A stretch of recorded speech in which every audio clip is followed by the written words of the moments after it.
LiberalViewer presents.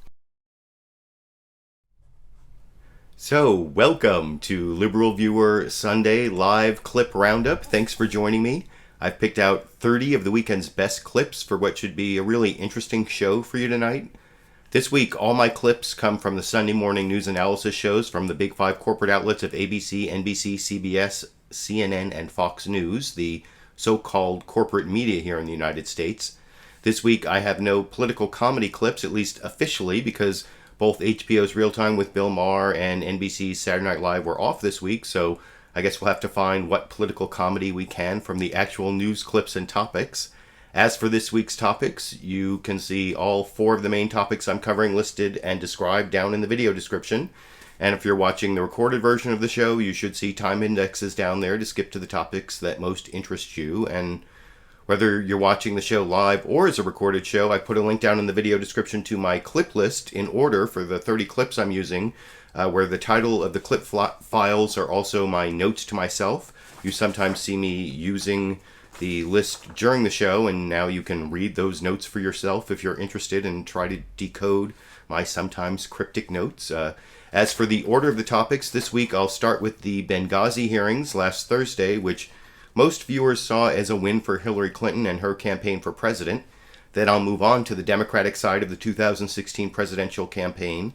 With less than 100 days now before the Iowa caucuses, Hillary Clinton's gotten some momentum, but I'll have several extended Bernie Sanders clips where he has decided to draw even sharper contrast between himself and Hillary Clinton this week. And then I'll have about 13 clips on the Republican side of the 2016 presidential campaign where Dr. Ben Carson is actually beating Donald Trump in Iowa in a couple polls, which has led to some heated fighting between Donald Trump and Ben Carson, and the possibility that Senator Marco Rubio could be positioned for a big move. And finally, I'll have a long clip at the end from ABC's Martha Raddatz about the latest U.S. casualty in Iraq, the first since we went back with our troops, non-combat troops, into Iraq, and also that's related to what's going on in Afghanistan, which I covered some last week after President Obama decided to no longer withdraw all troops before the end of his presidency. But since, like I said, there are no official comedy clips from the actual comedy shows this week, I guess to start off, we'll have to settle for being amused by Fox News bias in the coverage of the Benghazi hearings, which, as I said before, most observers saw as a win for Hillary Clinton, but Fox News Sunday still tried to play up whatever anti-Hillary moment they could find, and you can see from the very beginning of the program, after they referenced Ben Carson's rise in the polls as the top story, that Hillary Clinton's Benghazi problems were the second story over in this clip. I'm Chris Wallace. Ben Carson surges in Iowa, taking the front-runner spot from Donald Trump. I think a lot of people in the country realize that we're in critical condition. We'll sit down with the GOP presidential candidate to discuss the latest surprise in the year of the outsider. Then, it was one of the most dramatic moments of Hillary Clinton's testimony on Benghazi. You tell the American people one thing, you tell your family an entirely different story. Well, I think if you look at the statement that I made, I clearly said that it was an attack. Calling it an attack is like saying the sky's blue. Of course it was an attack. We'll talk with Congressman Jim Jordan, a member of the House committee, about Benghazi and Clinton. Now, even if that dramatic moment wasn't comedy enough, notice how the only guest coming onto the program to speak about Benghazi is the highly partisan Republican from the committee, Jim Jordan. No Democrats to make things fair and balanced. And Meet the Press and Face the Nation both covered this with a Republican and a Democrat. And after I get through some of the more silly Fox News coverage, or I'll intersperse some of the Meet the Press coverage where they had both the chair of the committee, Trey Gowdy, on, and the ranking Democrat, Elijah Cummings. But before I get to that, in the next clip is actually from the pundit panel, which I don't normally cover, but Chris Wallace set up the whole Benghazi issue as, why weren't the Democrats, why wasn't there even one Democrat who asked tough questions of Hillary Clinton like they did in Watergate? You know, and he drew this comparison to Watergate, and his guest on the panel was Bob Woodward, one of the Washington Post reporters that uncovered Watergate, and he actually, I don't agree with Bob Woodward much these days. He's kind of a neocon almost, but what he said to Chris Wallace actually makes sense in response to a fairly ridiculous comparison between Watergate and Benghazi. And I guess maybe that's why Fox News Sunday didn't have any Democrats on, because there were no Democrats asking tough questions, which I'll also debunk after I show you that clip here. Ask you about another side of the hearing. Obviously, we talk about Watergate a lot, and parallels or differences. One of the differences, I thought, was I remember well on the Senate Watergate Committee, some of the Republicans actually asked tough questions about Richard Nixon. And in fact, as you point out in your book, it was a Senate Republican staffer who elicited the information about the Nixon taping system. Here is the kind of thing that Democrats were asking Hillary Clinton during this hearing. Do we want to badge you over and over again until you get tired, until we do get the gotcha moment that he's talking about? I wonder if you would like to comment on what it's like to be the subject of an allegation that you deliberately interfered with security that cost the life of a friend.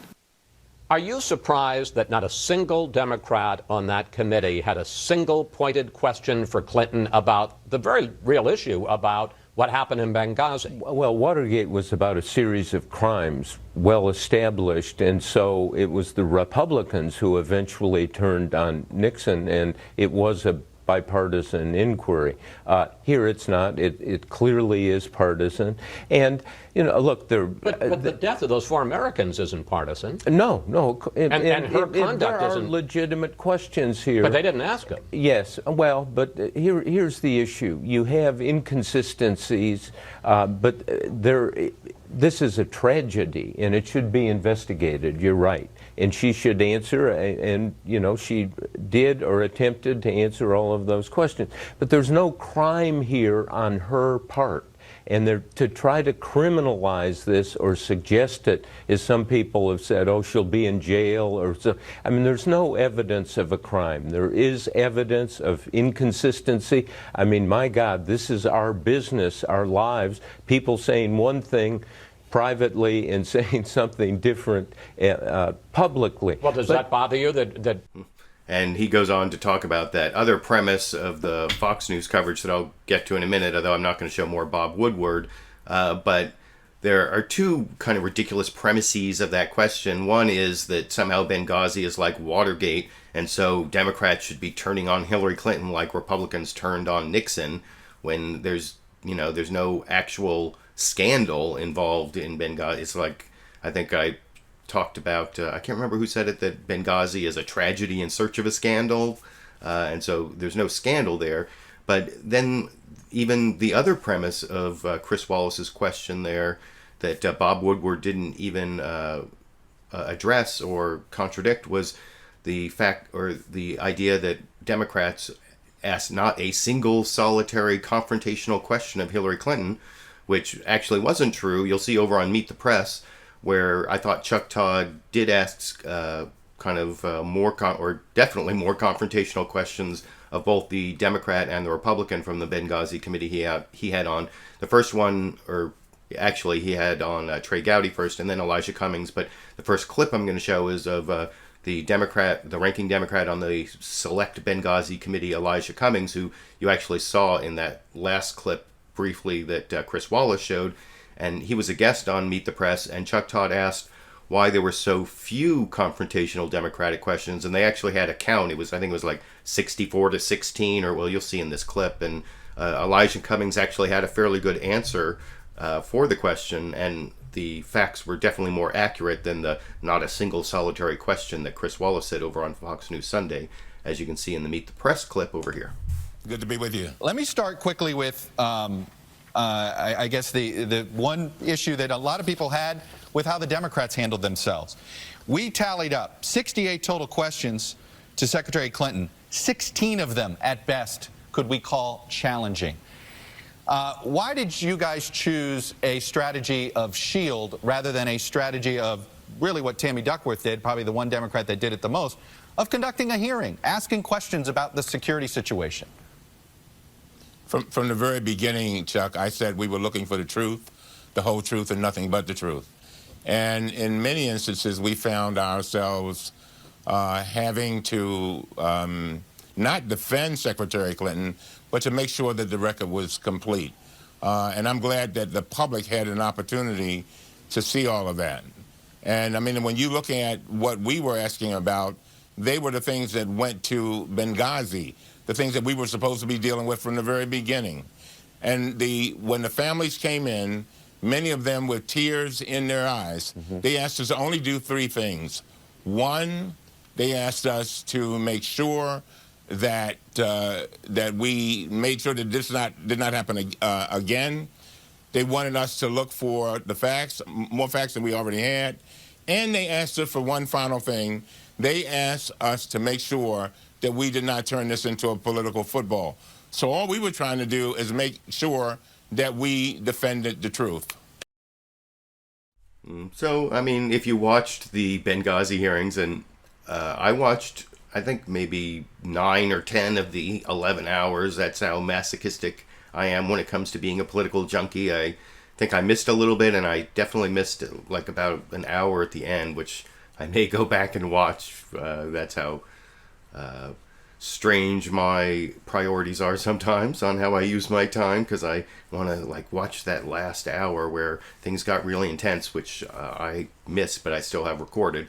But I want to, after showing Elijah Cummings a fairly reasonable answer to the big issue that they raised over on Fox News Sunday and couldn't answer, about why the Democrats had to spend a lot of their time cleaning up after what the Republicans were saying, even though Tammy Duckworth, Representative Tammy Duckworth, and I think a couple of the other Democrats did ask some more challenging questions. But now I want to show you a few clips in a row of the other part of the ridiculous Fox News coverage, where they're playing up this public versus private difference in Hillary Clinton's statements, you know, what she said publicly versus what she wrote privately to her daughter Chelsea and to the Prime Minister of, was it Egypt? I think it might have been the Prime Minister of Egypt, which, well, anyway, you'll see Chris Wallace sets it up in this next clip that then leads into his interview with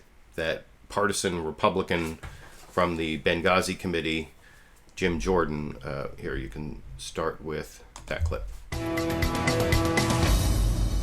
After Hillary Clinton testified for 11 hours before the House Benghazi committee this week, the consensus was Republicans found no smoking gun. But there were some tense moments, especially when Congressman Jim Jordan confronted Clinton about what she told the American people after the attack and what she was saying in private. Congressman Jordan joins us now from Ohio, and welcome back to Fox News Sunday. Good to be with you. So you can see that Chris Wallace already set up the Republican premise in his introduction to Representative Jim Jordan, and you can see that continues in this setup question, like which says, you know, this big difference came out, so why is the mainstream media saying that Hillary Clinton won the hearings, to give Jim Jordan the chance to say what he wants over here? People, I have to say, including me, thought the most dramatic moment was when you confronted Hillary Clinton about what she said about the attack, how she described it in public and in private. That night, the night of the attack, 9/11, she put out this statement: "Some have sought to justify this vicious behavior as a response to inflammatory material posted on the internet." But you revealed this email to her daughter Chelsea just an hour after that public statement. "Two of our officers were killed in Benghazi by an al-Qaeda-like group." And the next day, here's what she told the Egyptian prime minister: "We know that the attack in Libya had nothing to do with the film. It was a planned attack, not a protest." That set off this exchange. I'm reading what you said. Plain language. We know the attack in Libya had nothing to do with the film. Why didn't you just speak plain to the American people? I'm sorry that it doesn't fit your narrative, Congressman. I can only tell you what the facts were. But in the end, Congressman, most of the mainstream media, I think the consensus was that you and the other Republicans on the Benghazi committee didn't come up with much new. How do you respond to that?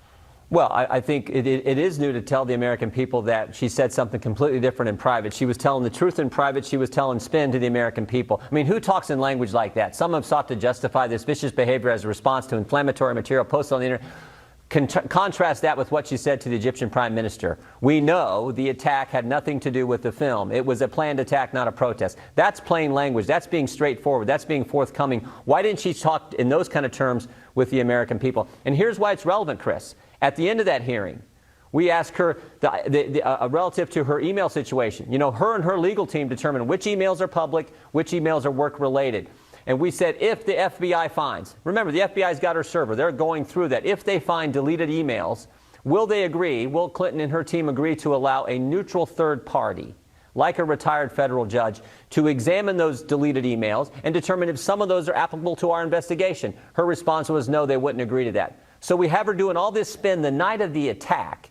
And now when it comes to her emails, she gets to determine which ones are work-related, which ones aren't, and she won't let some neutral third party do it. It calls into question her evaluation of those emails, and she wouldn't agree to allow a neutral third party to do it. That's why I think it's relevant, and that's why I think the American people will think it's relevant. But I don't know. I mean, I'm not really buying his argument, and as to whether she's declassifying enough of her, or deciding enough of her emails are public rather than private, as I'll show in a clip from Elijah Cummings in just a minute. He points out that the fact that she turned over this email she wrote to her daughter Chelsea, that could easily have been classified as a private email, not a public email, even though it mentioned Benghazi.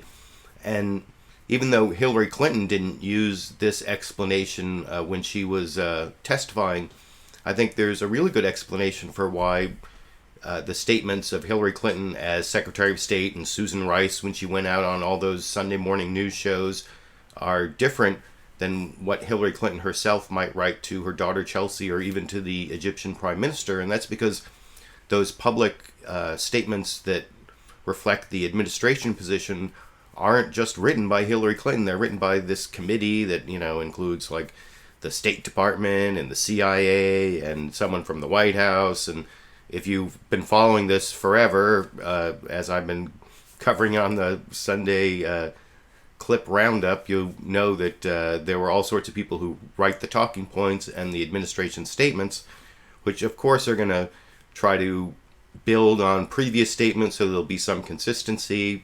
They'll keep, you know, that thing about the video if it was in the last statement. And when Hillary Clinton's writing to her daughter Chelsea or even the Egyptian ambassador or prime minister, she may not have all the aspects of the statement that was written by the committee for the administration. It's just her personal assessment, which might be a little different. But I want to show how Chris Wallace tried to sum up Hillary Clinton's defense and didn't do a very good job, and let Jim Jordan pretty much destroy it in the final clip on Benghazi from Fox News Sunday this morning here. Clinton, in her response to you, said, look, things changed. Ansar al-Sharia, the al-Qaeda-like group, retracted its claim of responsibility. I see you shaking your head, but this is what she said. Yeah. Right. She said the intel community analysis changed. She said it was the fog of war. Go ahead.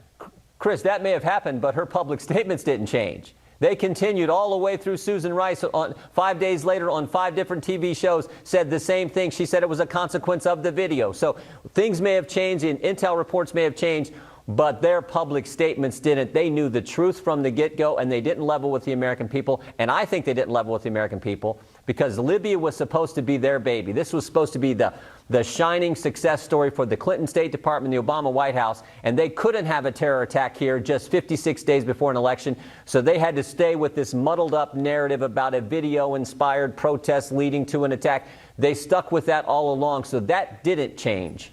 But I mean, I just don't think that theory makes a lot of sense, and I think there is at least a viable defense, which Chris Wallace didn't really make there, but now I want to go over to Meet the Press, where Chuck Todd had on both a Democrat and a Republican. First, I'm going to show another clip from the ranking Democrat on the Benghazi Select Committee, Elijah Cummings, and how he responded to this charge that there is new information that came out that she wrote this email to Hillary Clinton wrote this email to her daughter Chelsea that was different from the public statements, and Elijah Cummings basically makes the same argument that Hillary Clinton made in the hearings over here.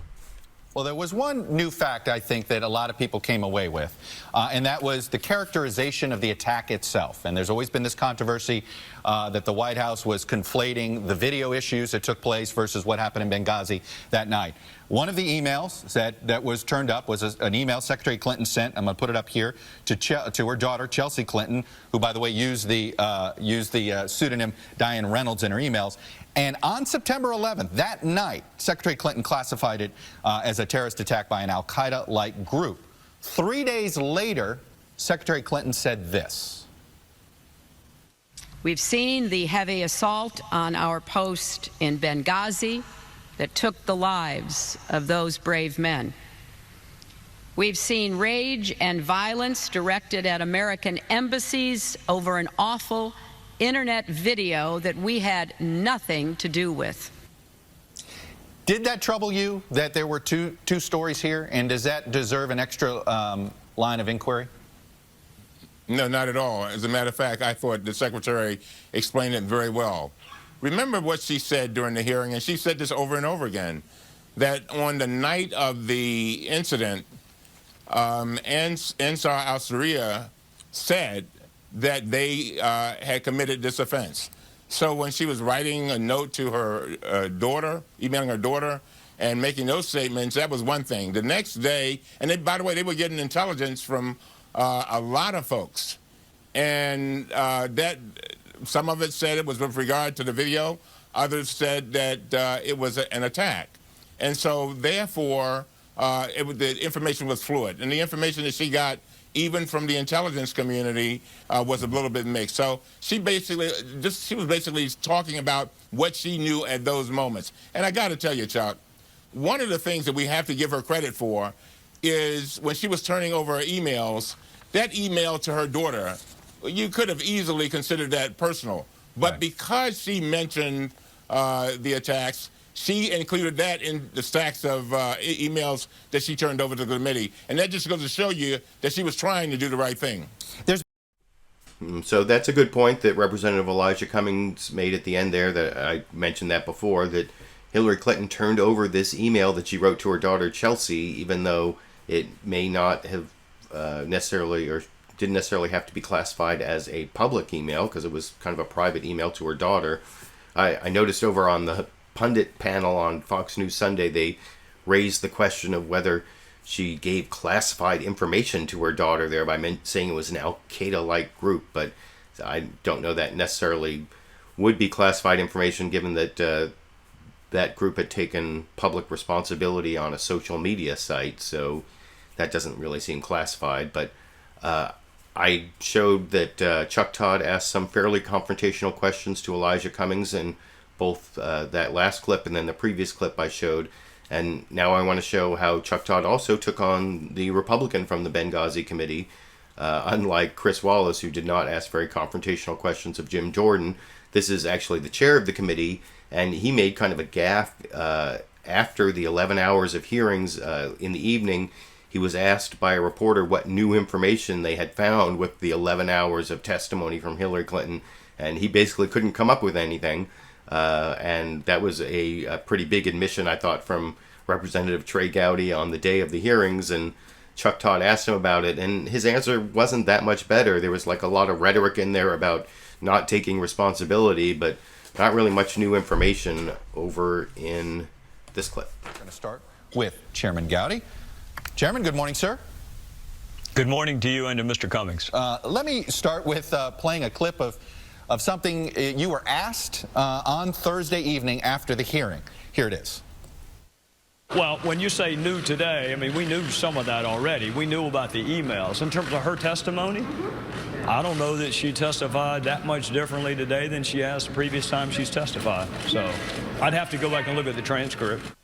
All right. Simple question. You've looked at the transcript, I imagine, the last 72 hours. What have you come up with?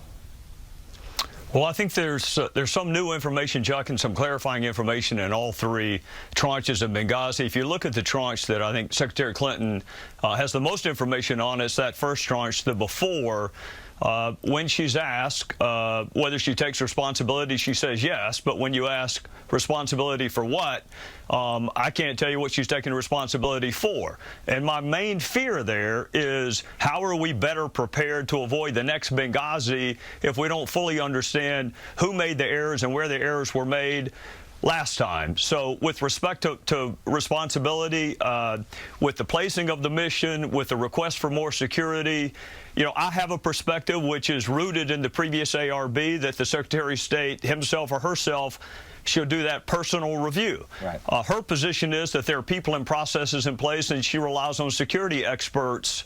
We've got to get that reconciled because I think Mr. Cummings and I both agree the penultimate objective is to avoid the next Benghazi. Let me I don't think the word penultimate means what Representative Trey Gowdy thinks it means. I think he means the ultimate objective is to avoid another Benghazi.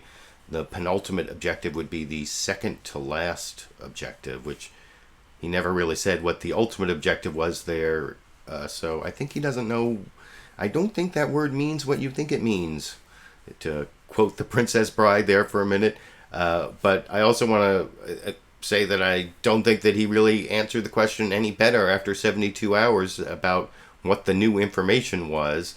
And then the next clip, or is this the final clip? Yeah, this is the final clip from Trey Gowdy and on the Benghazi committee hearings. This is Chuck Todd pointing out that Trey Gowdy in his questioning only said Benghazi less than 10 times and said Sidney Blumenthal in emails way more times than that. And if you remember last week, I was saying listen for the name Sidney Blumenthal because Republicans seem to really be focusing on Sidney Blumenthal as like the closest they're getting to a smoking gun, which is not close at all. And here you can see Trey Gowdy try to explain that on Meet the Press to Chuck Todd this morning and not doing a very good job of it, I don't think, as I'll discuss after you watch that clip over here.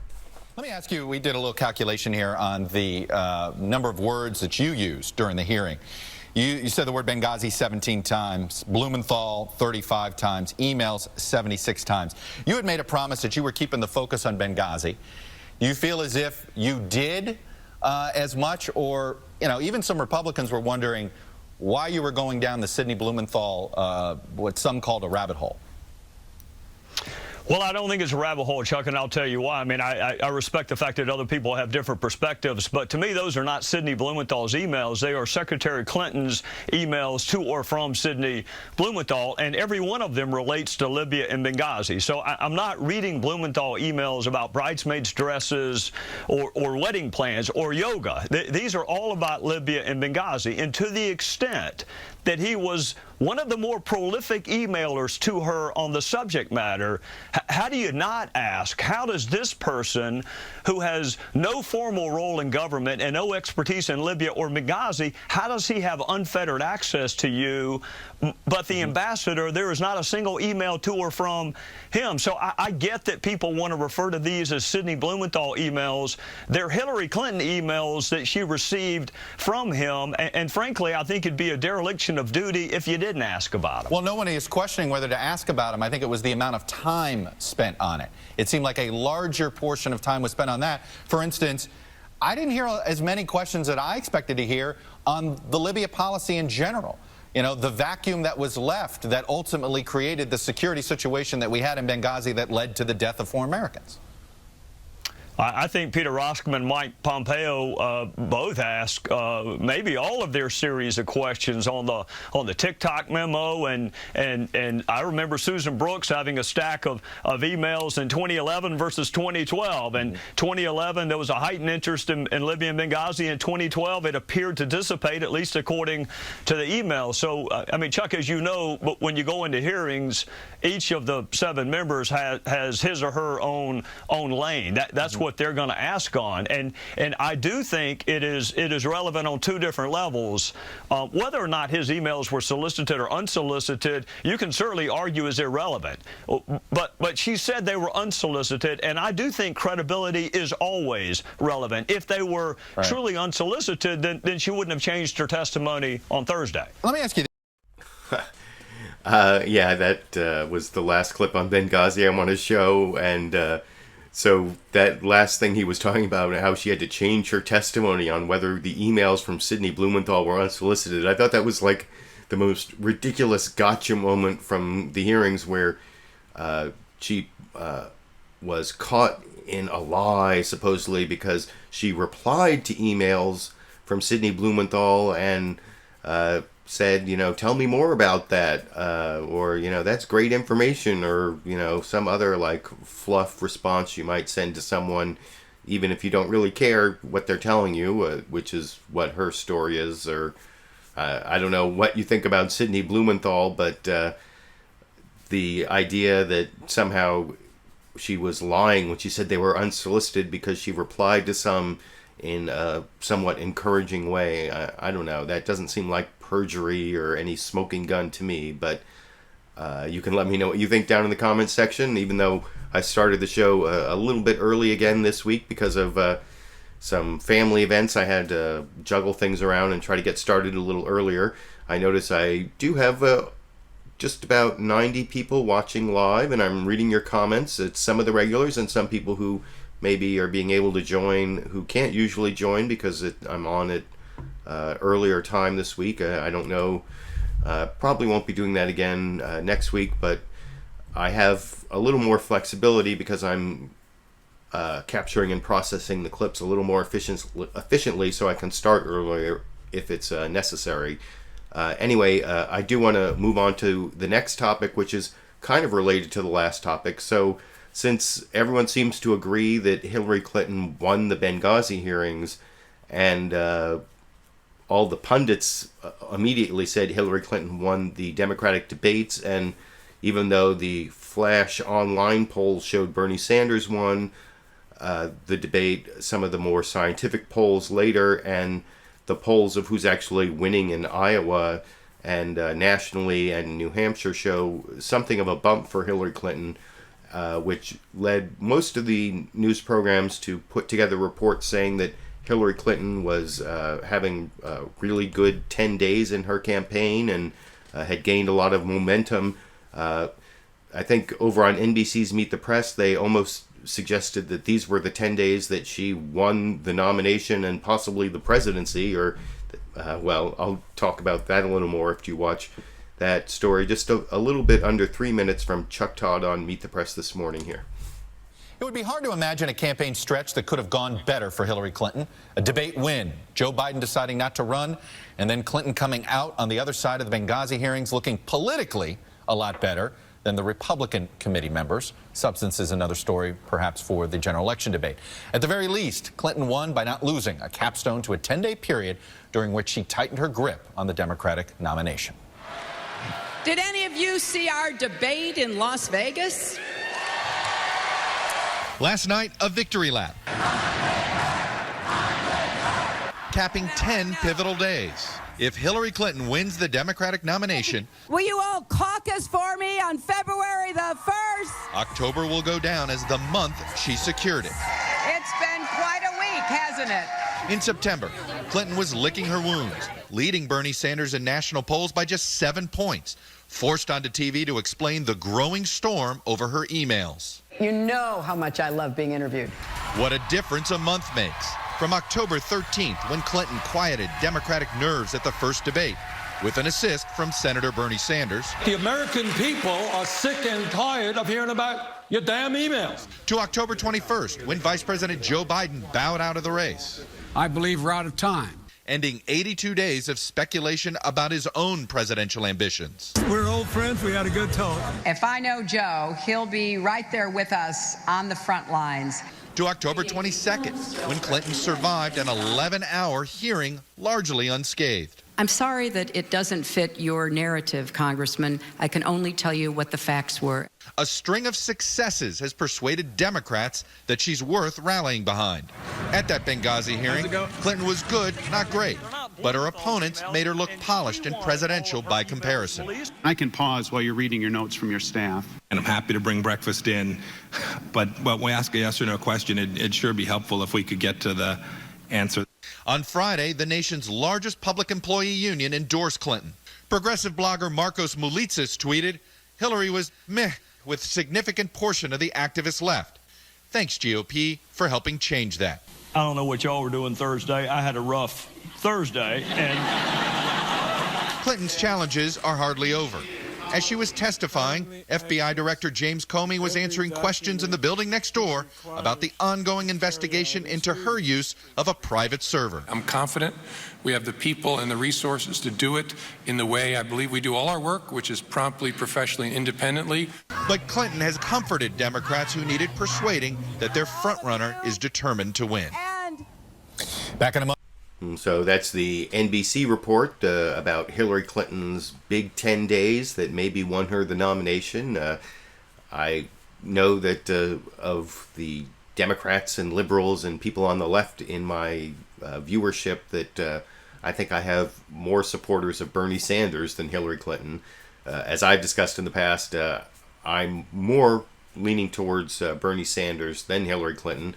And then there's Martin O'Malley is the only other person really in the race other than Professor Lawrence Lessig, who I kind of like also. I think I put them Bernie Sanders, Lawrence Lessig, Hillary Clinton, then Martin O'Malley. I don't know. I haven't decided which candidate I support still, and I guess there'll be some more debates for me to think about it. But even if you're a supporter of Bernie Sanders, I think you have to agree that this last 10 days has been good for Hillary Clinton, and that was also covered over on CBS's Face the Nation in polling terms. They had on their pollster Anthony Salvato talking about their latest poll results in Iowa, New Hampshire, and South Carolina that all show momentum for Hillary Clinton over in this clip. Well, let's start with Iowa, where it's been a particularly strong week for Hillary Clinton. She's now gone into the lead in Iowa. She was down there. You know, events move numbers, and Iowans told us that they thought she won the debate. But there's also a sense that she's reestablishing a lot of her campaign themes here, because we asked folks, well, why are you supporting Hillary Clinton now? And they say electability and they say experience, both things that her campaign has been trying to establish or reestablish. Seems like the debate helped that. You move on to New Hampshire, where Bernie Sanders is still up. She has cut into his lead. It's still a big one, but same dynamic there, experience and electability working for her. And then you move on to South Carolina, the early state, where she is up big, and here particularly helped by Joe Biden's decision not to run. We asked everybody who was supporting Joe Biden, and there were quite a few folks, what would you do if he decides not to run? What would be your second choice? And it's her. So her numbers are bumped up a little more because of that. Yeah, 43. So there's another scientific assessment of whether Hillary Clinton is doing better than Bernie Sanders, showing Hillary Clinton does have some momentum, at least from the last 10 days, if you're covering this campaign day by day, with still about, I think it's 99 days from today is the Iowa caucuses. And I want to show next at Fox News Sunday, they had their reporter Ed Henry reporting on basically the same subject and had to come to some of the same conclusions, although they did their best to kind of spin some negatives about Hillary in there, about how she's playing it safe and how Bernie Sanders is much more electrifying the crowds in Iowa at this Jefferson Jackson dinner that was last night. Although I've seen other reporting that says the same thing that the Fox News reporter Ed Henry says over in this clip. But first, the shrinking field of Democratic candidates gathered last night in Iowa for a big dinner that's often been a turning point. Chief White House correspondent Ed Henry is live in Des Moines to tell us what happened. Ed. Chris, for Hillary Clinton, this was a political equivalent of a prevent defense. She's back in the lead, did not want to make a mistake, so she played it so safe. It really opened the door for Bernie Sanders, a Democratic Socialist senator, to electrify this crowd of over 6,000 Iowa Democrats. To gin up her own crowd at the speech, she brought along her husband, Bill, for his first rally of this campaign cycle, plus pop star Katy Perry, the comeback kid, declaring that After what was obviously a brutal start to her campaign, his wife has had a remarkable few weeks, from a strong debate performance to a series of Democrats simply dropping out of this race. So the frontrunner used this big Democratic dinner to focus instead on hitting Donald Trump, Ben Carson, the rest of the Republican field, and basically acting as if she's already the general election nominee. Listen. When Republicans debate, they compete to insult each other, demean women, and they double down on trickle down. Actually, it is reality TV with a cast of characters who don't care much about actual reality. Now, that cautious approach tripped her up at the 2007 Jefferson-Jackson dinner, but that was a historic night where she was taking on Barack Obama. This field much weaker, though Bernie Sanders basically said, hold off on the Clinton coronation. Without naming them, he directly slammed both Hillary and Bill Clinton on a range of issues, from NAFTA to the Defense of Marriage Act, even the Iraq War, saying they were too far in the middle. He's been the consistent liberal, drawing the wildest applause of the night. I'm the only Democratic candidate for president who does not have a super PAC. And we are going to prove the experts wrong, because we're going to win this campaign. Now, the only other Democrat left, Martin O'Malley, basically called Clinton a weather vane. And remember, despite her resurgence, she still has this looming FBI investigation of her server. And this Friday, the State Department releases more of her emails as the drip drip continues. Chris? So yeah, even when showing Hillary Clinton having some good news, they couldn't help themselves on Fox News Sunday, but to end with the drip drip of news on the emails and the ongoing FBI investigation, even though that was covered in the other stories as well. And the next coverage of basically the same news on the Democratic side of the race, before I get to three extensive Bernie Sanders clips. For those of you who are waiting to see Bernie, the Bernie fans in the audience, I'm going to have three really meaty Bernie Sanders clips from CNN State of the Union in just a minute. But this is the last sort of general news report on what's going on with the Democratic field. This is the ABC report, starting with George Stephanopoulos, host of This Week with George Stephanopoulos, saying that Bernie Sanders really hit Hillary Clinton in Iowa. That's kind of the big story, that he drew these really sharp contrasts on several issues, and they actually show more clips than they did on Fox News Sunday, because, of course, on Fox News Sunday, they don't want to promote Bernie Sanders at all. Here, I think that they did promote Bernie Sanders a little bit over Hillary Clinton. It starts, like I said, with George Stephanopoulos, and then goes to their reporter, David Wright, who also concentrates on Bernie Sanders' sharp elbows against Hillary Clinton over in this clip. Standing by live to respond.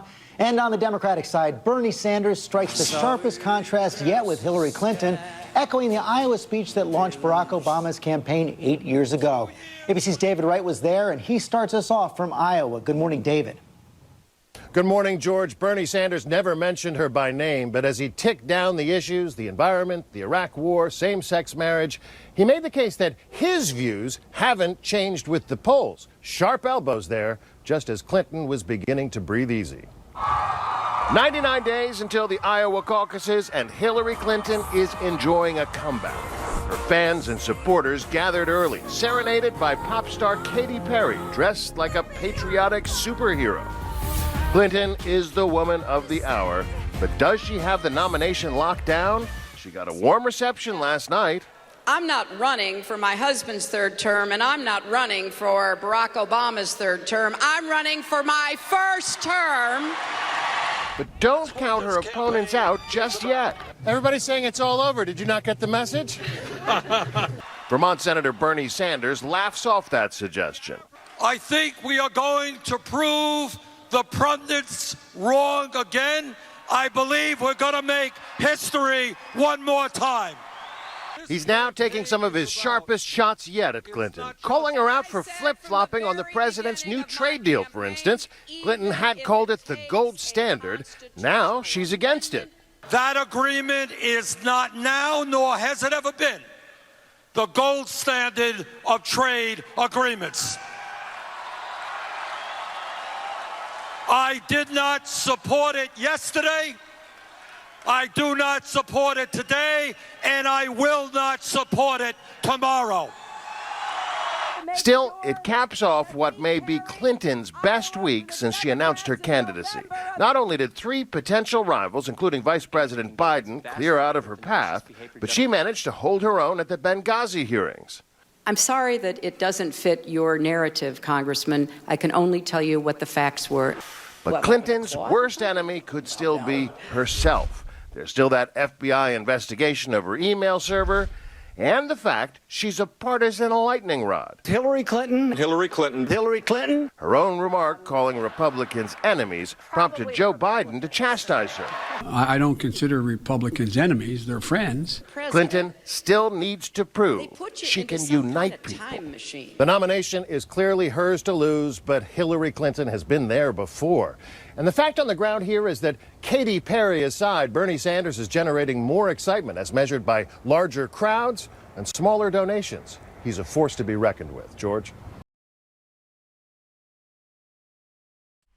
Oops, sorry. So you can see at the end of that ABC clip there, reporter David Wright said that Hillary Clinton is not getting crowds as big as Bernie Sanders, that that Bernie Sanders is electrifying the crowds, which is the thing that I had such problems saying in regards to the Fox News Sunday Ed Henry report.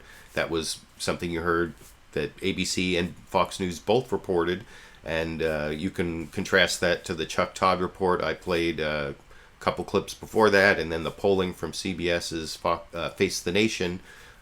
Sometimes I like to show how the different networks cover the same topic, and I didn't really show CNN's State of the Union's coverage, and I'm going to show just a little bit of it as an introduction to the first of 3 clips of Senator Bernie Sanders, who was exclusively interviewed by Jake Tapper over on State of the Union. And in this first clip, you'll see Jake Tapper ask Bernie Sanders about Hillary Clinton's, recent successes and her momentum, and if that is bad news for Bernie Sanders. And you'll see Bernie Sanders actually talk, or not if it's bad news, but if it means that it marks a new phase where he has to be more negative. And Bernie Sanders says no new phase, but then he sort of repeats the different issues that he was talking about. You saw in that last clip from ABC at the Iowa Jefferson-Jackson dinner last night, and you can see him sort of reprise those subjects in his answer to Jake Tapper after a little bit of an introduction about Hillary Clinton's momentum over here. Let's turn to the issue of super PACs and big money in politics. You issued a statement this week disavowing all super PACs that are out there in your name, requesting that they return. Sorry. That doesn't seem to be the right clip. That was like a Donald Trump clip. Let me try one more time. That's supposed to be Bernie Sanders. Let's turn to the issue of super PACs and big money in politics. You issued a statement this week disavowing all super... I seem to have a problem with it's like a mislabeled clip. I don't know exactly how that happened. Where is the trip that's supposed to be? Or maybe that didn't work for some reason.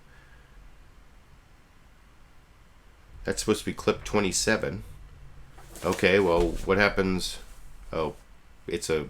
Yeah, let me see. Let's turn to the issue of super PACs and big money in politics. Well, that's kind of a bummer that I'm missing the first clip I had planned to have from Bernie Sanders that I just introduced there. The next clip from Bernie Sanders is where Jake Tapper... let me make sure I have this right. Yeah, where Jake Tapper asks him about... now I'm all like... confused because I was expecting a clip that wasn't there. But yeah, the next one is Jake Tapper asking about something Hillary Clinton said in response to one of the things that I was supposedly just going to show you, and I'm sorry that one clip got messed up. But I wonder if this is the next one. Hold on, let me check this out here. If you're a political junkie. Yeah, see, that's the clip that... So this is the clip I previously introduced, so I guess we'll find out which one's missing, but there is a mislabeled clip, and this is also I'm sorry, technical difficulties, but this is a clip I was promising you where Jake Tapper asks Bernie Sanders about Hillary Clinton's momentum and gets Bernie Sanders repeating all of the issues where he contrasts himself with Hillary Clinton's record. I'm sorry about the technical difficulties. I think that's this clip here. If you're a political junkie in Iowa, this was a weekend not to be missed. There was a big Democratic dinner featuring all the Democratic candidates still running for president. All right. A blowout concert from Katy Perry, who's supporting Hillary Clinton, and a drop-by from an old friend. Tired of the stranglehold that women have had on the job of presidential spouse. A question now is whether Bernie Sanders can keep his momentum going as Hillary Clinton builds some of her own. Senator Sanders joins us now live from Des Moines. Senator, thank you so much for being here. My pleasure, Jake. So, Senator Sanders, you went on offense at last night's Iowa Jefferson-Jackson dinner, sharply contrasting your record with that of Secretary Clinton. She, of course, is coming off a stretch that many pundits consider to be strong between her debate, the Benghazi hearing, Vice President Biden not running for president. Going forward, are we in a new phase of the campaign? Are you going to be drawing contrasts on issues more aggressively? Well, I don't know that it's a new phase. Look, I've known Hillary Clinton for 25 years. I have a lot of respect for her. She's a friend. We have differences of opinion, and I think the American people participating in the Democratic primary process, need to know the differences. I have consistently been a critic of what is going on Wall Street, the greed, the recklessness, the illegal behavior. I helped lead the effort against the deregulation of Wall Street. I believe that we should bring back Glass-Steagall legislation so that you do not have the absurd situation of commercial banks and investor banks and large insurance companies being together.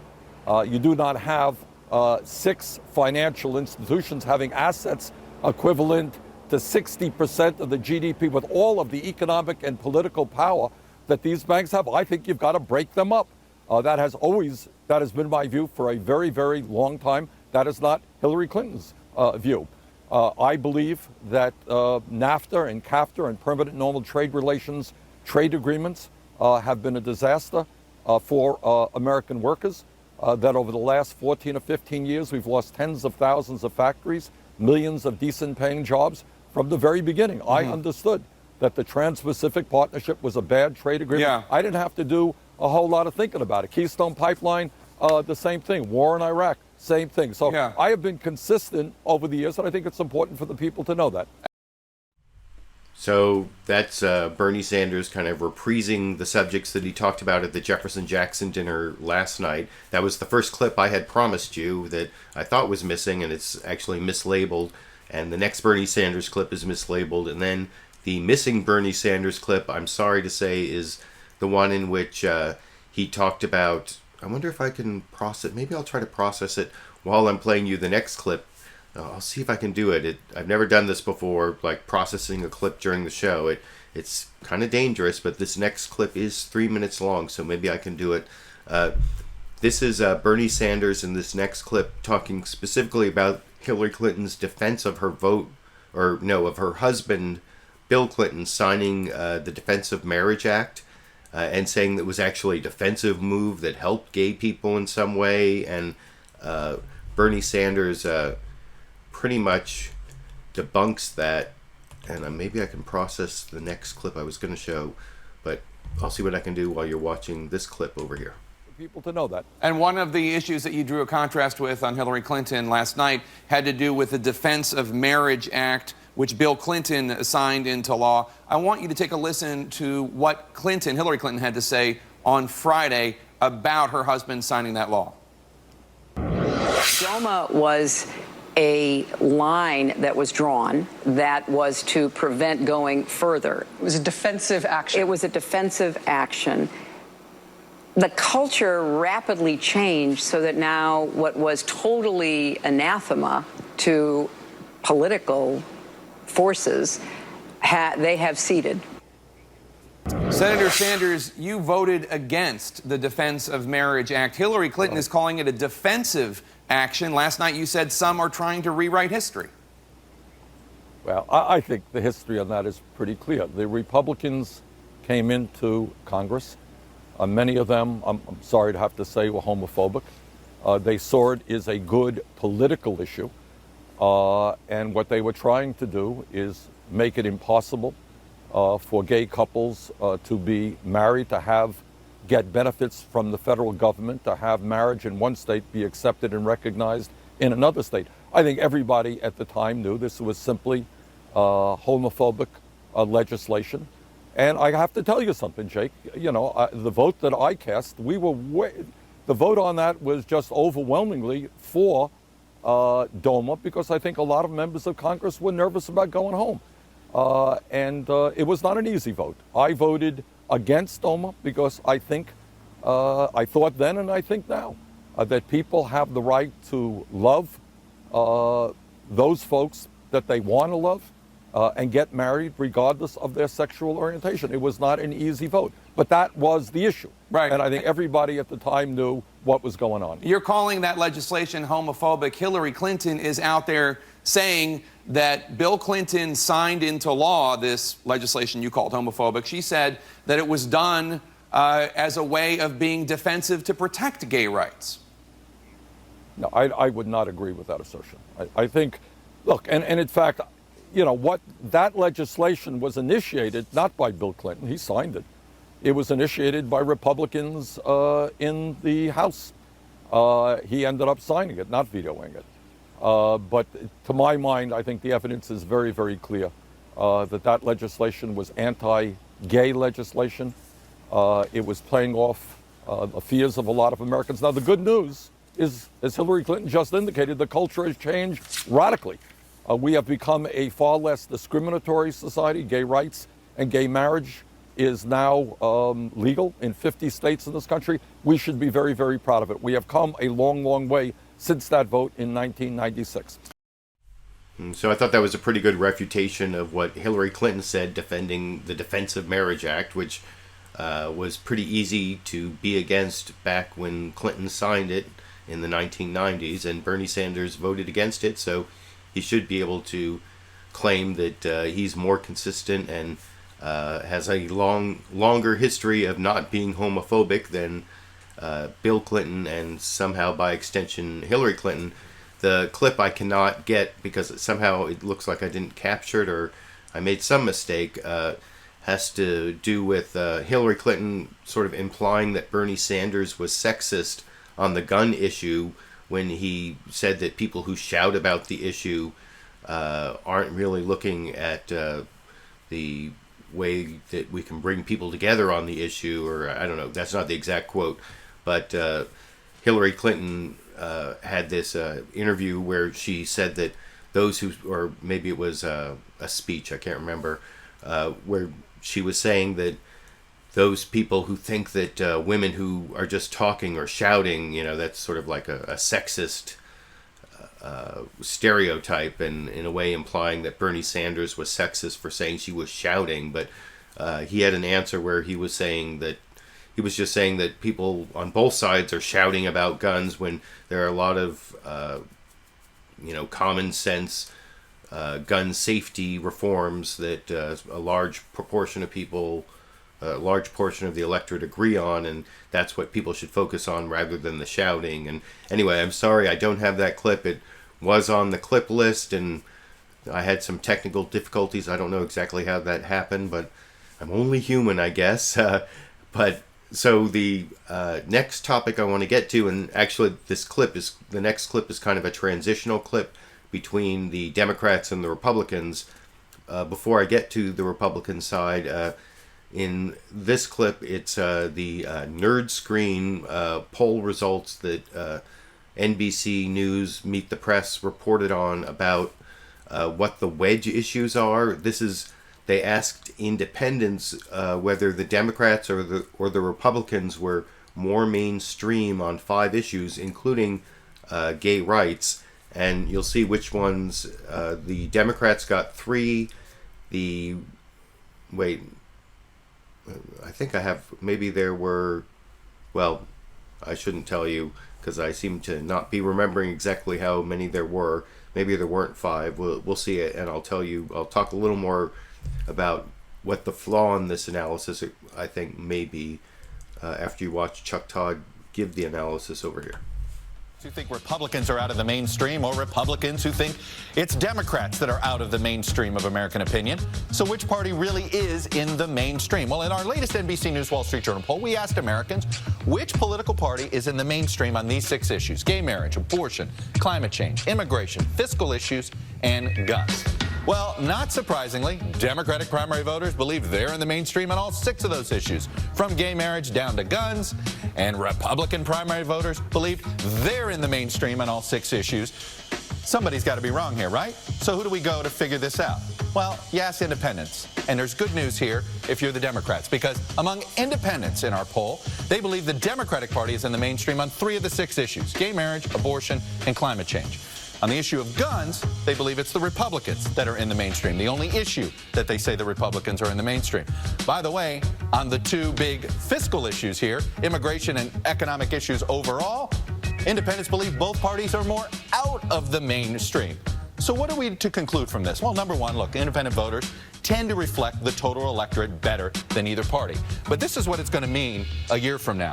In October, 3 or 4 weeks before Election Day, it means Republicans are going to use the gun issue as a wedge in some of these swing states. Think Colorado, think Iowa, think Virginia. And Democrats are going to use the issues of marriage, abortion, and climate change as wedge issues in other parts of those same swing states, probably in the suburbs. You saw it in 12, you're going to see it again in 16. What you won't see is either party arguing about the 2 issues that both are out of the mainstream on. Coming up. Now, I'm not really disagreeing with the last part of Chuck Todd's analysis there as to what might be the wedge issues you're going to see that Democrats and Republicans use in battleground states. But the one flaw there may be in those poll results about what's mainstream from the Democrats and mainstream from the Republicans based on polling of independents is I've seen a lot of analyses that say that people who call themselves independents really aren't that independent. A lot of them are disaffected members of one party or the other who generally end up voting for that party but just can't bring themselves to call themselves Democrats or Republicans, and that there are actually a lot more Republicans who are disaffected with the Republican Party and calling themselves independents than Democrats, so that independents are actually more conservative than the general electorate, which was kind of the premise that Chuck Todd mentioned in his analysis there, that those independents are going to show us what the general electorate is going to be like, and they may be closer to the general electorate than people who say they're Democrats or Republicans. I think they are actually closer to Republicans than Democrats, and so I wanted to point that out. And speaking of people who are closer to Republicans than Democrats, the next topic I want to cover is the 2016 presidential primary campaign on the Republican side of the race. I think I have about 13 clips here. Hopefully they will all be the correct clips. There's one that I started to show you on Donald Trump that I think I have 5 Donald Trump clips. I apologize for that. But first I want to start with some poll numbers.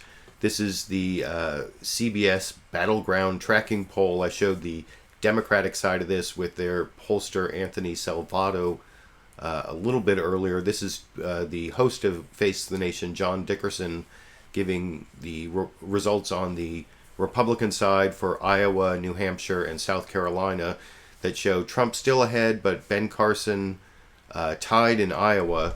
He's actually leading in a couple polls, which I'll show in some later clips. But anyway, here's just the 50-second clip of John Dickerson talking about their battleground tracking poll in Iowa, New Hampshire, and South Carolina here.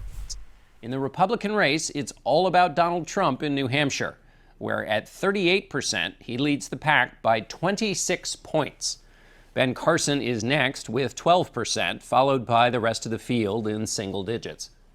In South Carolina, the story is the same. Trump is ahead of Carson by almost 20 percentage points, with the rest of the field, Ted Cruz, Marco Rubio, and Jeb Bush, all in single digits. Everyone else coming in behind them.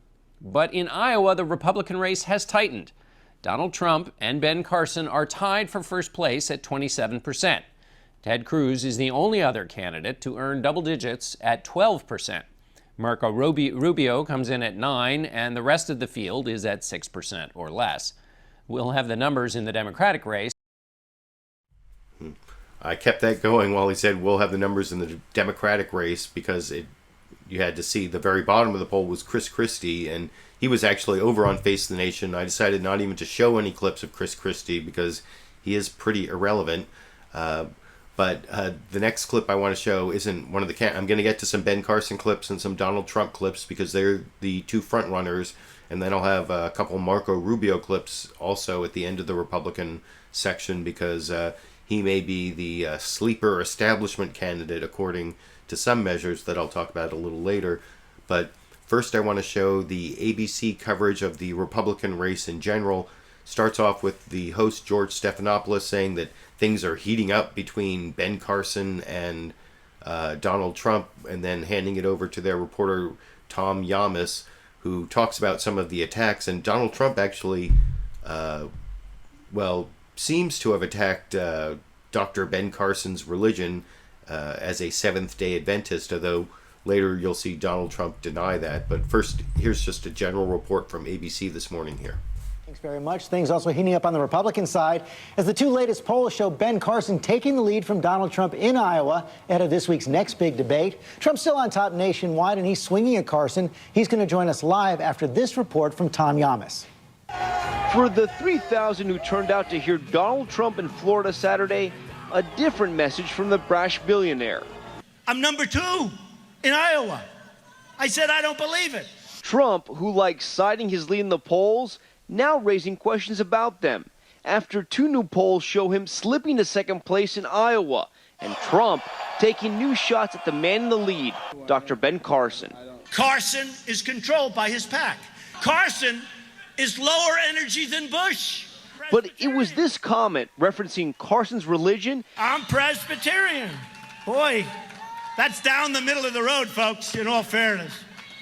I mean, Seventh-day Adventist, I don't know about. I just don't know about. That has the former neurosurgeon calling for an apology. Well, you know, a couple of months ago, I said something which he took as an attack on his faith, and I apologize for that. I hope he will have the same grace. The Carson-Trump showdown, just one angle to watch in Wednesday's critical GOP debate. Another, can Jeb Bush make a comeback? The man who just months ago was the frontrunner, slashing his campaign's payroll by 40% on Friday. We've made an adjustment in our campaign. That's what leaders do. And finally, are Senator Ted Cruz and Senator Marco Rubio set to rise? But Senator Ted Cruz says he will not attack Trump at the debate because he admires how Trump's been able to frame this race about standing up to Washington. And, George, we should mention Trump still the clear frontrunner when it comes to national polls on the Republican side. George? So Trump is still the clear frontrunner in the national polls, as Tom Llamas pointed out in the end of that ABC report. But Dr. Ben Carson is leading in a couple new Iowa polls, which seems to have gotten under Donald Trump's skin, as you saw in that report. And before I get to Donald Trump, I'm going to show a few clips of Ben Carson. First, I want to show a couple from Fox News Sunday, which were really softball questions, I thought. If you've been watching the clips I show for several months back, I can't remember the last time Dr. Ben Carson was on Fox News Sunday, and it may not have even been the last time, but one of the last couple times I remember that Chris Wallace actually admitted that they're close personal friends, and I think that kind of comes out in the interview. First, here's the softball introduction that Chris Wallace gave him. Basically, you're leading in these polls, and this one poll shows that everybody really, really likes you. How is this happening? I mean, that seems like a pretty softball question to me over in this clip. Where Dr. Ben Carson is now the front runner in Iowa. He's also the author of a new book, A More Perfect Union. And Dr. Carson, welcome back to Fox News Sunday. Thank you. Good to be with you, Chris. Let's start with those new numbers out of Iowa. A Des Moines Register poll this week shows you now leading Trump 28% to 19%, a swing of 14 points in your favor since August. A Quinnipiac poll has you leading Trump 28% to 20%. And in that poll, an astronomical 84% of Iowans have a favorable opinion of you, only 10% unfavorable. Dr. Carson, what's going on? Well, I think people are actually having an opportunity to listen to me. It really shows the power of social media and of word of mouth. Because as you know, a lot of the media has it in for me, but if people listen to them, I would be polling at less than zero. But the fact of the matter is, this is a very serious time in our nation. And it's a time when people have to make a clear decision of which direction do we want to go in. Is truth and integrity something important? Are traditional American values something important? Or are we ready to turn over everything and get rid of all of our values for the sake of political correctness? This is a very crucial election. This is... So, like I said, that was pretty much a softball question, and the answer to the question, why are you doing so well? My message is getting out there, and social media is so helpful because of the left-wing liberal media, mainstream media, unlike Fox News, I guess. Although he didn't say that. He said the mainstream media is against me, as you well know, over on Fox News. Wink, wink, wink. And then the next question is actually showing a clip of... Chris Wallace shows a clip of Trump attacking Ben Carson, but I think it's also pretty much, when I write up my clip list, I usually, and I'm showing a question and an answer, I usually either have it as the reporter asking a question versus the guest or teeing up the guest, and this was definitely a tee, not a versus. I didn't think it was that confrontational. You can let me know after you watch that clip yourself here. This is also one of the few times that Donald Trump has trailed in the polls. Here was his reaction. We have a breaking story. Donald Trump has fallen to second place behind Ben Carson. We informed Ben, but he was sleeping. Now, he went after you as even more low energy than Jeb Bush. He said you're very weak on immigration. He even questioned your faith as a Seventh-day Adventist. Dr. Carson, what do you make of that? Well, it's kind of interesting because the conflict that we had a couple of months ago is he thought I was questioning his faith, and he went ballistic on that. So it seems a little interesting that he would now be doing that. I really refuse to really get into the mud pit. Hillary actually was right when she said, that the Republicans are there, trying to destroy each other. I really think that was a huge mistake in the last cycle, and I'm certainly not going to get into that, no matter what anybody says. Do you think it shows something about Trump, says something about his character? Well, he is who he is. I don't think that that's going to change. And I am who I am. That's not going to change either. So, neither one of us probably is going to be somebody who's going to be managed by handlers, because that's not who we are. And the way I kind of look at it, if people resonate with what I'm talking about, they will know that it's the truth and what I truly believe. And if they like that and it works with them and they feel that I'm a good representative for them, that's great.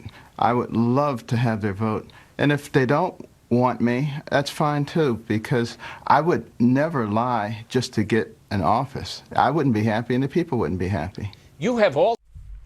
I don't know, was that a softball question or a confrontational question? It seemed just a little more on the softball side, especially compared here to Chuck Todd asking Ben Carson basically the same question, but just a little bit more confrontationally, so that I put it as a versus instead of a tease, like teeing up,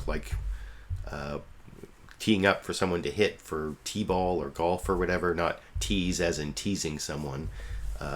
anyway, but it's pretty close. It's kind of on the line also from Chuck Todd. You can let me know what you think after you watch that clip over here. In the show. And now not one but two polls show Ben Carson leading Donald Trump and all the rest of the Republicans in Iowa. And guess what? We are now just 99 days away from that snowy Monday in Iowa where we'll find out who wins those caucuses. And Carson's under-the-radar rise has bewildered the smarty pants crowd here in Washington. I caught up with Carson in Ames, Iowa yesterday and began by asking him to respond to these comments from Donald Trump. We have a breaking story. Donald Trump has fallen to second place behind Ben Carson. We informed Ben, but he was sleeping. How do you respond to Mr. Trump? You know, everybody has their own personality, and if he'd like to do that, that's fine. That's not who I am. And I don't get into the mud pit, and I'm not going to be talking about people. I will tell you in terms of energy, I'm not sure that there's anybody else running who's spent 18 or 20 hours intently operating on somebody. Do you think that people mistaken your soft-spokenness with a lack of energy? I think so. I have plenty of energy, but, you know, I am soft-spoken. I do have a tendency to be relaxed. I wasn't always like that.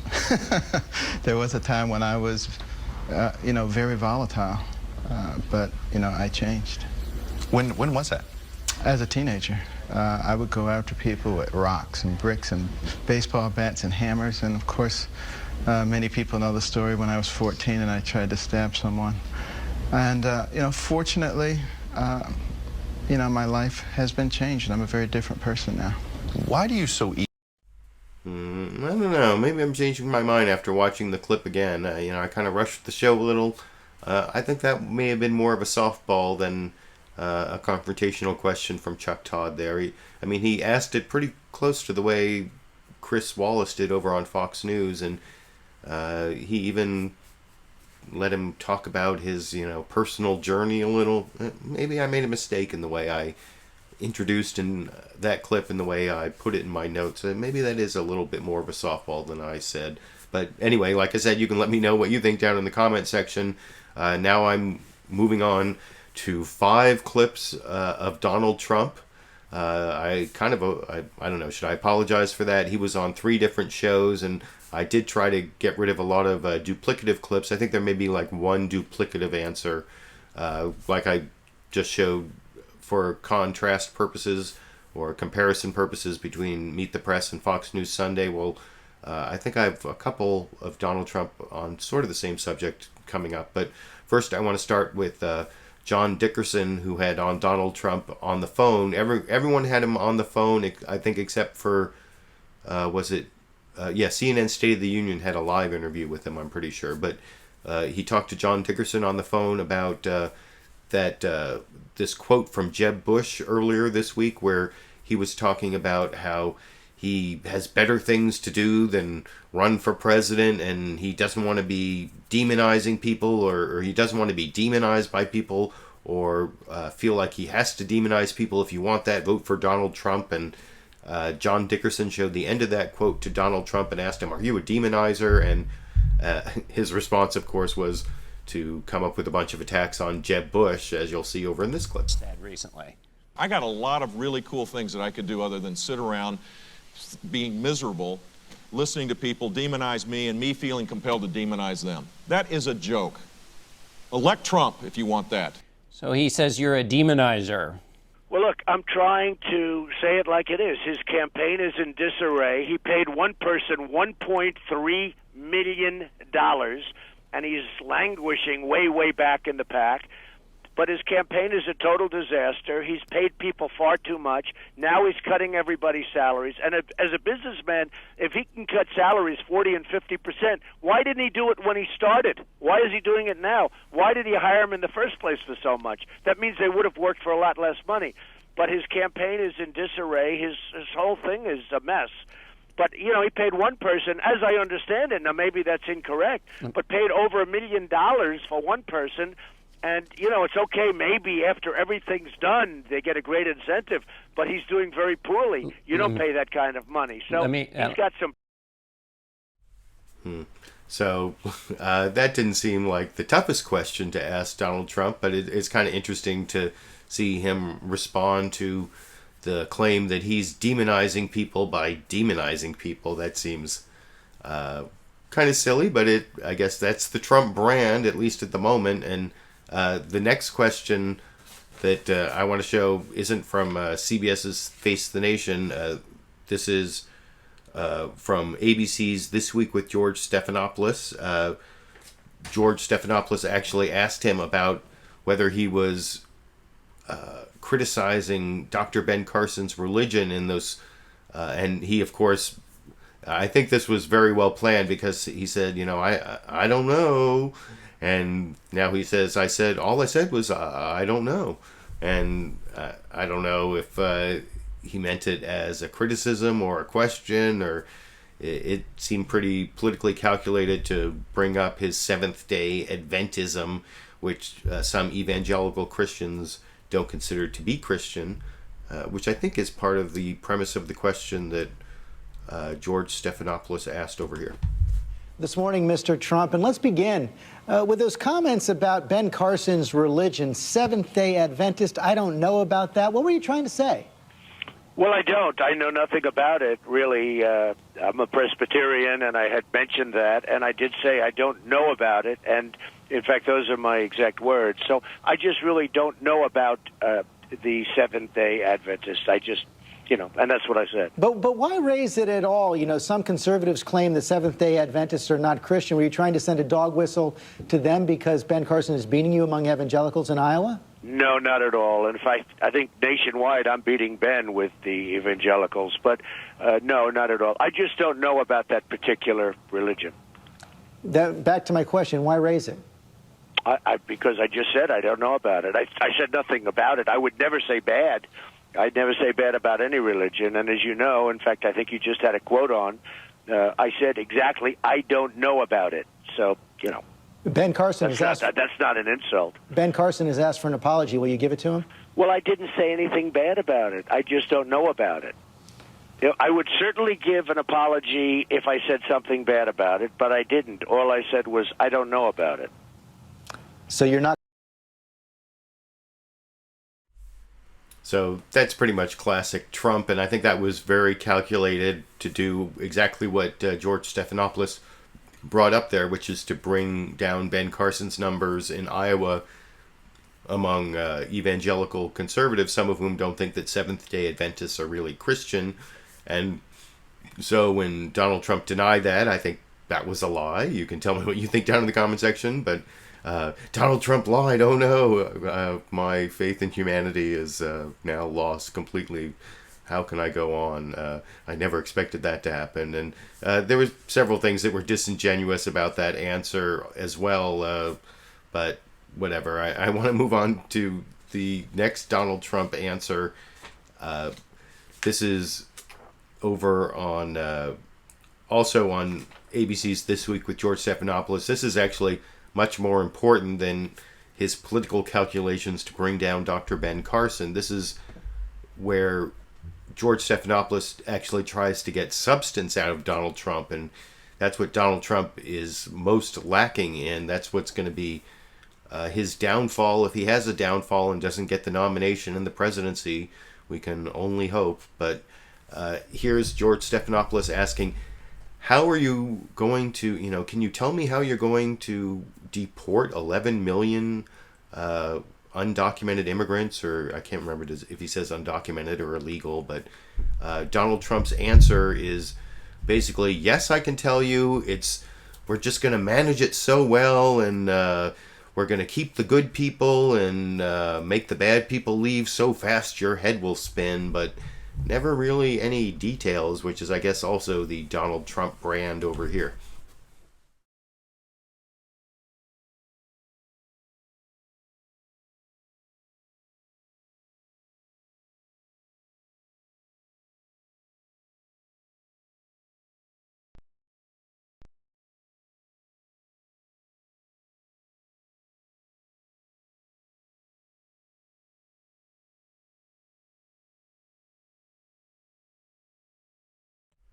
Sorry, that was here. I changed the settings. It'll work now. Rules on immigration, and I'm for making them strong and solid, like a country should have. And Ben is very weak on that subject. But he says you still haven't spelled out how you can actually deport those 11 million undocumented aliens who are in the country right now. Will you do that?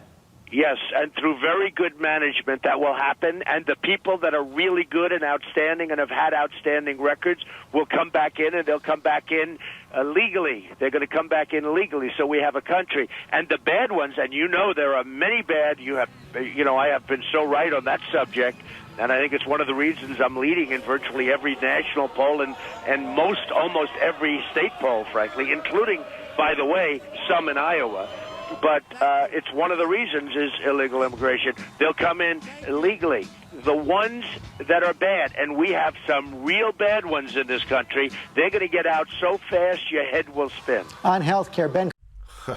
Your head will spin, or if you're trying to figure out the details of how Donald Trump is going to get 11 million or however many undocumented immigrants out of the country, I think your head will also spin, because you're not going to hear those details. You're just going to hear rhetoric, and that's what you just heard. And now I want to move on to a couple clips of the in-person interview that Jake Tapper did over on CNN State of the Union. In this first clip, it starts off with an introduction from Jake Tapper from the very beginning of the show. You know, I like to show where Jake Tapper says what the State of the Union is at the beginning of his show, State of the Union. And this week it's competitive because Ben Carson and Donald Trump are so close in the polls in Iowa. And then he talks about how the race is getting chilly and between the two of them and how they're attacking each other. And then he gets Donald Trump's reaction as the first question he asked Donald Trump live, or not live, but in person, the one in-person interview over in this clip. Let's turn to the issue of super PACs. Hello, I'm Jake Tapper in Washington, where the state of our union is competitive. That chill you feel is the newly icy relationship between leading Republican candidates Donald Trump and Dr. Ben Carson. Trump, who has been leading not only nationally, but in early primary state polls for months, is suddenly slipping, dropping to number 2 in Iowa behind Carson. And so for Trump, that bromance with Carson, it's over. We have a breaking story. Donald Trump has fallen to second place behind Ben Carson.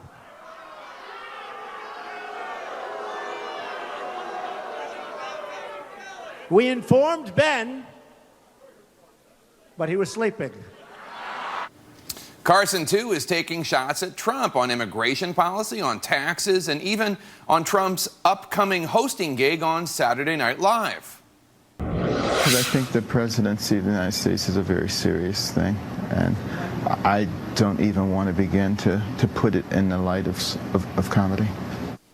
So naturally, this new rivalry was on the top of my mind when I sat down with Mr. Trump at the Trump Doral in Miami. Mr. Trump, thanks so much for doing this. Thank you. Appreciate it. So some surprising news out of Iowa, where in 2 polls now, Dr. Ben Carson has pulled ahead of you, one by 8 points, one by 9 points. What's your message to Iowans? Why should they vote for you and not Dr. Carson?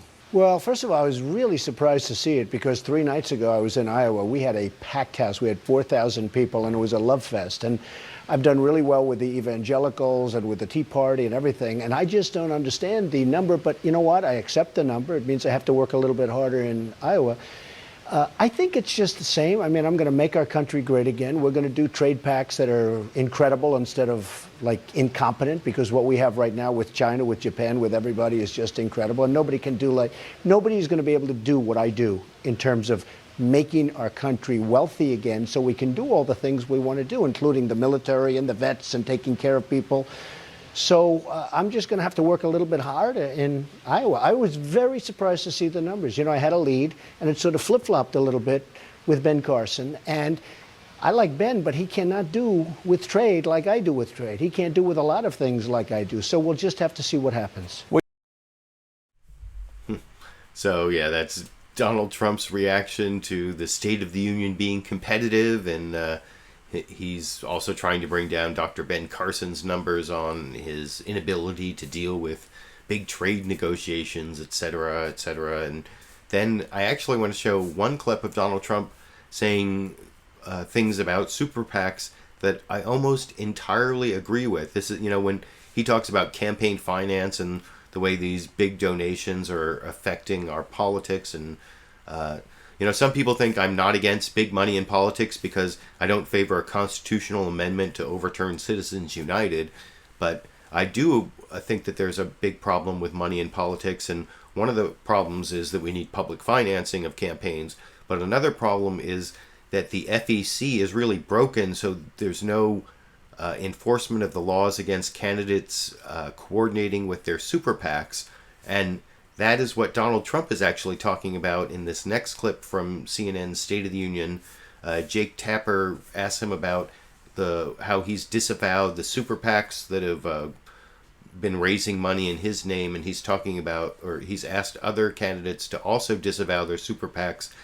And he says it's a big scam, and it really is a big scam, as I will discuss after I show that clip that I also started to show before, that somehow got duplicated into one of my Bernie Sanders clips earlier, unfortunately. But here's, I guess, that thing about how a stop clock is still right twice a day. Well, I guess Donald Trump is right every now and then, as he is, I think, in this clip. Let's turn to the issue of super PACs and big money in politics. You issued a statement this week disavowing all super PACs that are out there in your name, requesting that they return all of the donations and calling on all presidential candidates to do the same. Why? It's a scam.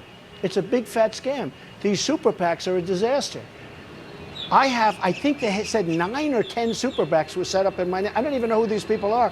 You have all these people raising money, I guess in the name of Trump, that we love Trump, and some of them I'm sure do, and probably some of them don't, and I have no idea what they're going to do with the money they're raising. But they're raising all of this money, and they're going to spend it on the campaign, and we have, the candidates aren't supposed to be involved in all that stuff, but they have all this money going. Nobody even knows who the people are. Nobody knows where they are. Nobody knows what they're doing with the money. It's a whole big scam. If you look at Ben Carson spending money from super PACs all over the place. Now I hear his super PACs are going to merge. I've heard that his super PACs are essentially running his campaign in Iowa, where they're actually running this campaign, where they're doing all of the groundwork and everything. That's not what the purpose of a super PAC was supposed to be. And by the way, Jeb Bush, the same thing. He's got one of his best friends that heads up his super PAC. And I'm calling on all candidates to disavow their super PACs. It's a scam. They know it. It's a joke. I mean, it's a joke. They're all laughing about it. I laugh about it. You just brought up. Yeah, so what he said there is actually true, that it is a joke, at least if he means that it's a joke that these super PACs are not coordinated with the campaigns. He's talking about how close Jeb Bush is to the person who runs his super PAC, which Wright to Rise, I think is the name of his super PAC. And the thing is that they're supposed to be independent expenditures. That's why they don't have the limits on them, that direct donations to candidates. You can only give, like $2,700 in the primary and that same amount in the general election. So there's like a $5,000 or $6,000 limit on direct donations to candidates. But these super PACs, individuals and even corporations can give unlimited donations to them, and then they can support the political objectives of the super PAC, which is independent according to the Supreme Court from the objectives of the campaign. They're supposedly totally independent, but they're totally coordinated in reality. That's the big scam and the big joke that I hope Donald Trump was referring to there, because I just said he was right about something, which isn't something I like to say. But anyway, I wanted to talk about that a little bit before I get to these last two clips on the Republican side from the candidate who some people say has the best ability to become the establishment candidate against Donald Trump or Ben Carson, or maybe even Ted Cruz, who might be the anti-establishment candidate. And in every Republican primary going back to, I think, maybe the Goldwater in '64, the establishment candidate has beaten the insurgent anti-establishment candidate. So if Marco Rubio can beat out Jeb Bush and John Kasich and Chris Christie to be the establishment candidate, that means that if history repeats itself, he will be the nominee rather than Donald Trump or Ben Carson or some other outsider. Although this year is, a lot of things have been really different, and things always happen the same until they don't. So maybe this is the year that the establishment candidate won't win, and then there's no guarantee that it will be Marco Rubio. It might be Jeb Bush still, although at the beginning of this clip, you'll see Jake Tapper talks about how Jeb Bush is disheartened, and then hands it over to the CNN reporter Jamie Gangel, I think her name is, who interviewed Marco Rubio and asked him why he's losing to Donald Trump even in his home state of Florida, and gets sort of a brief answer here. Here's the good news for Marco Rubio. You are on the rise. State of the Union, I'm Jake Tapper. Jeb Bush is slashing spending and salaries to stay competitive in a race many once thought he might easily lead. On the campaign trail this weekend, he sounded disheartened. If this election is about how we're going to fight to get nothing done, then I don't want anything. I don't want any part of it. That is a joke. Elect Trump if you want that. The most obvious beneficiary of a weakened Bush is Senator Marco Rubio. CNN special correspondent Jamie Gangel sat down with him for an exclusive interview. So let's start with the Republican frontrunner, Mr. Trump. We're here in South Carolina, but he was in your hometown last night, and he has 28% in your home state of Florida. You have 14. Why aren't you winning in your home state? I don't. If we start paying attention to these polls in October, I mean, you'll go crazy. I've been up, I've been down. But you're the sitting senator in Florida. It's a very unusual year, and I think part of it is that people are really angry about the direction of our country, and what you see in Florida is no different than what you see reflected around the country. Last night. So, yeah, that's the clip in which Marco Rubio blames anger. And that actually is not that bad an answer as to why Donald Trump is more popular than he is in Florida. But it is a problem for him. And that doesn't stop the, the betting odds makers who follow the campaign put Marco Rubio as the most likely nominee still because of that conventional wisdom I was talking about, the history where the establishment candidate is most likely or has always beaten the insurgent anti-establishment candidate in the Republican primary, going, I think it's all the way back to Goldwater, in that's 64, right? And in this CNN interview, this Jamie Gangel, I think is how Jake Tapper pronounced it, asked Marco Rubio specifically about what he thinks about being the favorite compared to even Donald Trump, and certainly compared to Jeb Bush, because he's the favorite to be the establishment candidate. And of course, Marco Rubio gives an impassioned answer about how this isn't a game and he's fighting for the future of America, as you would expect he would over in this clip. Here's the good news for Marco Rubio. You are on the rise. The betting folks say you are now the most likely person to win the Republican nominee over Jeb Bush. Democrats say you are formidable, that they are scared of you. So why is it taking you so long to get traction? Well, first of all, none of those things matter. That's just campaign talk. It's like politics today is covered almost like sports. And so you watch these teams, they have a really good game, they're the top team in the world. The next week they have a bad game, it's disaster. That's not the way campaigns work. But when the Democrats say that they're scared of you and you're formidable. That, again, look. You don't believe that? I don't believe any of these things back and forth. This is a campaign about the future of America. It's not a college football game. And we need to take it seriously because the very direction of our country for the next 50 to 100 years is at stake in 2016. Well, I don't know. If you watch all the clips I show this week and every week, the political campaign is kind of covered like a game. Oh, and in honor of Marco Rubio, I should do a quick on-camera Marco Rubio. Even in his interviews that the interview I watched today, he always seems like he needs a drink of water. So for him, I did that. And what the coverage of the game of politics is is squeezing out coverage of some bigger issues, I think. So I only showed one clip last week on President Obama's announcement that he was no longer withdrawing all troops from Afghanistan. And that was an ABC clip because they had a little bit of coverage of it. There was almost no coverage. And one thing that got almost no coverage from the corporate media over the last several weeks is this bombing of a Doctors Without Borders hospital in Afghanistan. And so I want to show this one clip from ABC's This Week with George Stephanopoulos. This is a report from Martha Raddatz, starting with news this week of the first American casualty in Iraq since troops went back in to fight ISIS after all of our troops were withdrawn.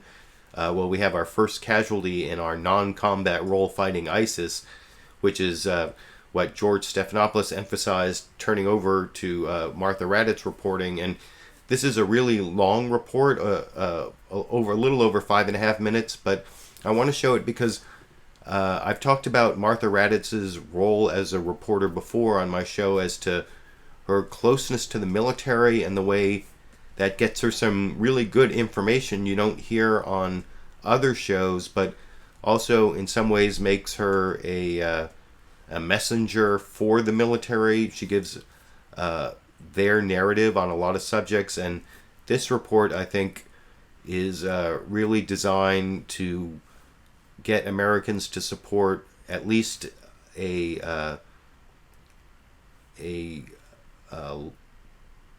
keeping the level of troops in Afghanistan and Iraq, if not increasing them. And then there was a discussion from experts that I didn't take clips from, but I want to show this 5.5, it's actually like 5 minutes 44 seconds, I think, report from Martha Raddatz, and then I'll discuss her role both as a reporter on the military and a mouthpiece for the military in some ways after you watch that clip over here.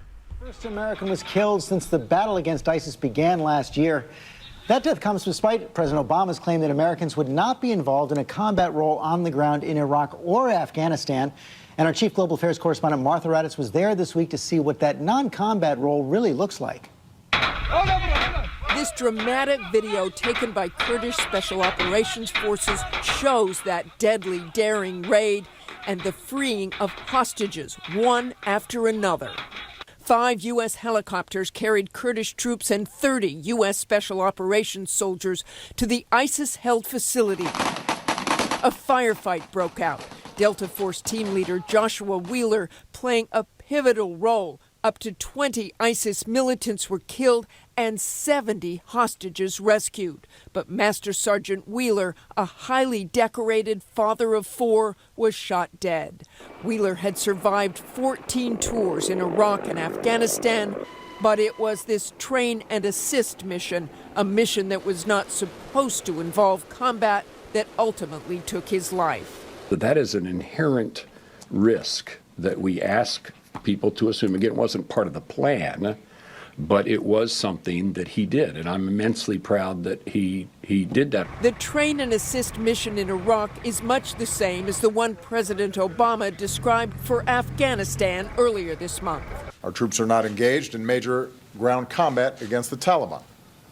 Those missions now belong to Afghans. Afghans who need a lot of help. And this is what a non-combat mission looks like at Bagram Airfield. I'm surrounded by F-16s, and we got a C-17 coming in right now. In just the last 6 months alone, U.S. warplanes have flown 2,500 sorties, 11,000 hours. There's F-16s in the air 24 hours a day, 7 days a week. We've employed over 200 times here, expended over 7,000 rounds of 20 millimeter and dropped hundreds of munitions. And there are armed, unmanned aircraft operating as well. So if you saw enemy, you would alert the convoy, but possibly fire on the enemy?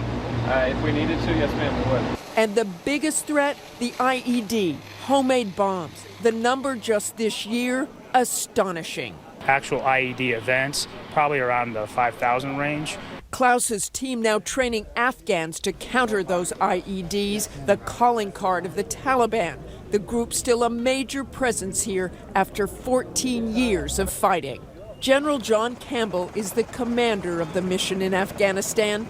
The United Nations says right now 1/5 of the country is either controlled or contested by the Taliban.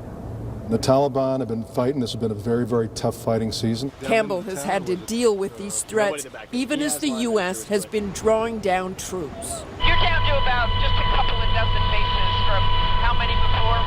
Upwards of 700 or 800 across the country at one point in time at our very peak, and we're way down below that. What difference does that make for you, Commander? I lose eyes and ears out there that give me indications and early warning on potential enemy movements, enemy attacks. Less intelligence about the enemy worries Afghanistan's national security advisor as well. So they are not as watched as they used to be. That has given them the ability to fight in larger formations. And it's not just the Taliban. U.S. officials here told us ISIS training camps are now operating in Afghanistan. These photos of what looks like an ISIS graduation ceremony surfaced on the internet this week. Officials told me they look authentic. I mean, they continue to build their command and control capacity. They continue to expand space that they have. So the threat to the homeland from Afghanistan remains? Yeah, absolutely. And left unchecked, I do personally believe that sanctuary can continue to grow, and there are terrorist groups that are out there that want to do harm to the United States. They're going to continue to do that. We shouldn't kid ourselves that that's not out there. For the people of Afghanistan, the U.S. troop presence has given some measure of security, and most people we talk to want them to stay. So we need military help, we need help in the number of soldiers, and professional and prepared soldiers. But U.S. forces have come under withering criticism after that deadly airstrike on a Doctors Without Borders hospital, which killed at least 30 staff and patients. The military first said the strike was to aid U.S. forces in trouble, but then soon backed away from that statement, with General Campbell saying unequivocally that the airstrike was a mistake. Can you say with certainty that no U.S. personnel knew that was a hospital? What I can say is a mistake, because we would not attack a protected facility like a hospital. An investigation is still ongoing. Despite the hospital tragedy, Campbell is confident the president's decision to halt the drawdown will make a difference. Do you suspect we'll be here even beyond 2017? Many places in the world over the years where we've had a presence, we've stayed there. You know, look at Korea, look at Germany, look at Japan, other places. The difference here is that the Afghans want us here. The difference between South Korea and Afghanistan is that the Afghans want us here, or between Germany and Japan and South Korea and Afghanistan. I don't know exactly what that last point there, but I hope he doesn't mean that we're going to have troops in Afghanistan as long as we've had them in South Korea, Japan, and Germany, because that's like 50 years, and the difference is that there's ongoing conflict, which is not really true in Japan and Germany after like the first 10 years or so that the troops were there after World War II. And in South Korea, the conflict is fairly low level. It's more of like skirmishes with more of a Cold War between North and South Korea, and that's certainly not what's going on in Afghanistan. And as for the clip I showed from Martha Raddatz there, I showed the entire 5 minutes 44 seconds because I think she got out a lot of good information, although it was heavily skewed towards the narrative that the military wants to get out there. I think I leave it up to you to decide whether Martha Raddatz as a reporter gets co-opted by the military sources that she's really close to, but also then gets access that other reporters don't get access. You know, she got to ask someone who actually has authority over Afghanistan whether it was a mistake to bomb that Doctors Without Borders hospital, and his answer was kind of weaselly. It was almost like going backwards from the conclusion. You know, it was a mistake because we wouldn't attack a hospital, but he never really answers whether people who it actually wasn't bombing, it was machine gun fire from AC-130, which is this big aircraft that goes in a big circle. It's a big cargo aircraft. We have them here over my house all the time from the Coast Guard.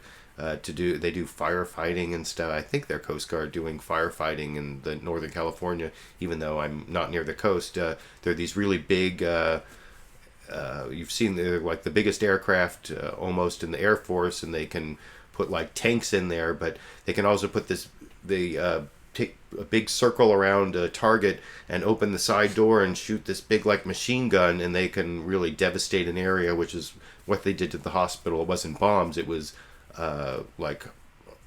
fire from almost artillery fire or really high caliber machine gun fire that destroyed that Doctors Without Borders hospital.